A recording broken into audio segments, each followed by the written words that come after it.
এই জাদুবিদ্যা সত্য। এবং এখনকার অনেক ভণ্ড যে কবিরাজগুলো বের হয়েছে, এরা জিনকে তাবে করে নিয়ে এই জিনদের মধ্য দিয়ে মানুষের মধ্যে জাদু ছড়িয়ে দিয়েছে, এবং এর ফলশ্রুতিতে বহু পরিবার ধ্বংস হয়ে যাচ্ছে। এই জাদুবিদ্যা সত্য। আরও একটা জিনিস সত্য, নবী সাল্লাল্লাহু আলাইহি ওয়াসাল্লাম বলেছেন, ইন্না আইনাল হক, চোখের নজর সত্য। নবী করিম সাল্লাল্লাহু আলাইহি ওয়াসাল্লাম বলেছেন জাদুবিদ্যা সত্য। এই জাদুবিদ্যার চর্চা মানুষ করে, এখনও করে, এবং এই জাদু দিয়ে মানুষের ক্ষতি করার জন্য জিনের প্রয়োজন হয়, দুষ্ট জিন।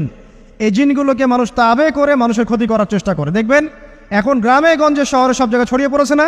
নবী সাল্লাল্লাহু আলাইহি ওয়াসাল্লাম বলেছেন চোখের বদনজর এমন সত্য যে একটা উটকে এই রান্নার ডেকচির মধ্যে ঢুকাই ফেলতে পারে। একটা উট খুব সুন্দর, ভালো, আপনি দেখছেন মাশাআল্লাহ বলেন নাই, নজর লেগেছে, উটটা মারা গেছে, দেন তারপর তাকে জবাই করে খেয়ে ফেলতে হয়েছে। অনেক সময় কিন্তু এমন হয় যে আমরা যে কোনো একটা অসুস্থতার কারণে ডাক্তারের কাছে দৌড়াচ্ছি, বিভিন্ন টেস্ট করাচ্ছি, বিভিন্ন হসপিটালে আমরা বিশেষজ্ঞদের কাছে শরণাপন্ন হওয়ার পরেও আমার রোগটা আসলে কি সেটা নির্ণয় করতে পারছি না। দেখা যাচ্ছে আমি রোগে ভুগছি, কষ্ট পাচ্ছি, কিন্তু রোগটা ধরতে পারছি না। মূলত এই ধরনের যেই রোগগুলো আছে এগুলোকে আমরা অনেক সময় দেখি যে জিনের সমস্যা, অনেক সময় তাবিজ কবজের কারণে এই ধরনের সমস্যা হতে পারে, অনেক সময় বদনজরের কারণে হতে পারে।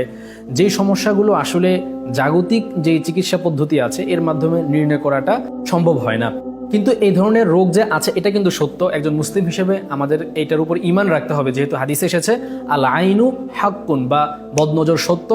এমনকি জিনের নানান ধরনের উপদ্রবের ব্যাপারটাও আমাদের ইসলামে স্বীকৃত একটি বিষয়।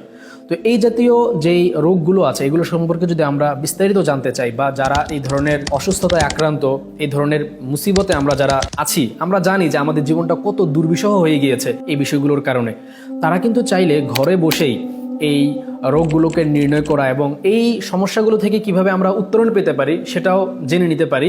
এবং এটার জন্য চমৎকার একটা বই আছে আব্দুল আল মাহমুদুল লেখা, রুকিয়া। রুকিয়া এটা সুন্নাহসম্মত হাদিসে বর্ণিত চিকিৎসা পদ্ধতি, যেটা মূলত বদনজরের কারণে জিন ঘটিত যে সমস্যাগুলো আছে বা তাবিজের কারণে যেই সমস্যাগুলো তৈরি হয় একজন মানুষের জীবনে, সেই রোগগুলো থেকে আমরা কিভাবে মুক্তি পেতে পারি, কোন কোন চিকিৎসা পদ্ধতিগুলো অবলম্বন করতে পারি, এই ব্যাপারটাই তুলে ধরা হয়েছে রুকিয়া এই বইয়ের মধ্যে। পাশাপাশি আমি আরেকটা বইয়ের কথা বলবো, এটা তো গেল আমাদের শারীরিক রোগ। আমরা কিন্তু অনেক সময় শারীরিক অসুস্থতার পাশাপাশি আত্মিক কিছু রোগেও আমরা আক্রান্ত হই, হিংসা, বিদ্বেষ সহকারে আরও যে জিনিসগুলো আছে সেগুলো কিন্তু আমাদের আত্মিক রোগ। এই ধরনের যত রকমের আত্মিক রোগ আছে সেগুলোকে নির্ণয় করা এবং এগুলোর চিকিৎসা পদ্ধতি কি হতে পারে সেই বিষয়গুলো তুলে ধরা হয়েছে ইমাম ইবনুল কাইয়িম রাহিমাহুল্লাহর আত্মার ওষুধ এই বইটির মধ্যে। তাহলে আমরা দেখতে পাচ্ছি প্রথম বইয়ের মধ্যে আমাদের যেই শারীরিক যে অসুস্থতা আছে সেটার সমাধান আমরা পাচ্ছি, আর এটার মধ্যে হচ্ছে আমাদের আত্মিক যে রোগগুলো আছে সেটার সমাধান এবং বিবরণ আমরা পাচ্ছি। তো এই দুইটা বইয়ের একটা প্যাকেজ, এটা আমরা সংগ্রহ করলে আমাদের আত্মিক এবং শারীরিক দুই বিষয়েরই কিন্তু আমরা সমাধান খুব সুন্দরভাবে পেয়ে যাচ্ছি।